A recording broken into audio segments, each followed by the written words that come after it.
সংযুক্ত আরব আমিরাতের IL-T20 ফাইনালে একাই লড়লেন সাকিব আল হাসান।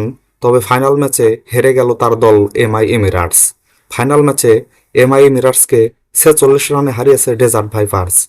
ম্যাচে প্রথমে টসে হেরে ব্যাট করতে নেমে জেসন রয় ও ফকর জামানের উইকেট হারিয়ে চাপে পড়ে ডেজার্ট ভাইপার্স। তবে এরপর ম্যাক্স হোল্ডেন ও স্যাম কারানের ব্যাটে দারুণভাবে ঘুরে দাঁড়ায় তারা, যার ফলে নির্ধারিত 20 ওভারে মাত্র 4 উইকেট হারিয়ে 182 রান করতে সক্ষম হয় ডেজার্ট ভাইপার্স। দলের হয়ে সর্বোচ্চ অপরাজিত 74 রান করেন স্যাম কারান। এছাড়া ম্যাক্স হোল্ডেন 41 রান ও ড্যান লরেন্স 23 রান করেন। MI এমিরাটসের বোলারদের মধ্যে ফারুকি 2 উইকেট ও আরব বুল 1 উইকেট পান। বোলিংয়ে 1 ওভার 10 রান দিয়ে কোনো উইকেট পাননি সাকিব আল হাসান। 183 রানের টার্গেটে ব্যাট করতে নেমে 46 রানে 4 উইকেট হারিয়ে চাপে পড়ে MI এমিরাটস।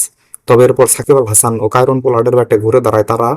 তবে এরপর সাকিব ও পোলার্ড আউট হলে 18.3 ওভারে 136 রানে অল আউট হয়ে যায় MI এমিরাটস।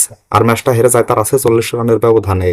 MI এমিরাটসের ব্যাটারদের মধ্যে সাকিব আল হাসান সর্বোচ্চ 27 বলে 36 রান করেন, যেখানে ছিল 3টি 4 রানার। সাকিব ছাড়া পোলার্ড 28 রান ও মোহাম্মদ ওয়াসিম 26 রান করেন। ডেজার্ট ভাইপার্সের বোলারদের মধ্যে নাসিম শাহ ও টিম পাইন 3টি করে উইকেট পান। এছাড়া 2টি করে উইকেট পান উসমান তারিক ও খোজাইমা তানভীর। এই ম্যাচে জয় পাওয়ায় প্রথমবারের মতো IL-T20 শিরোপা জিতল ডেজার্ট ভাইপার্স। তো বন্ধুরা, ভিডিওটা ভালো লাগলে একটা লাইক দিন, সাথে ক্রিকেট ও ফুটবলের নতুন নতুন আপডেট পেতে এখনই আমার চ্যানেলটাকে সাবস্ক্রাইব করে দিন। সকলকে ধন্যবাদ।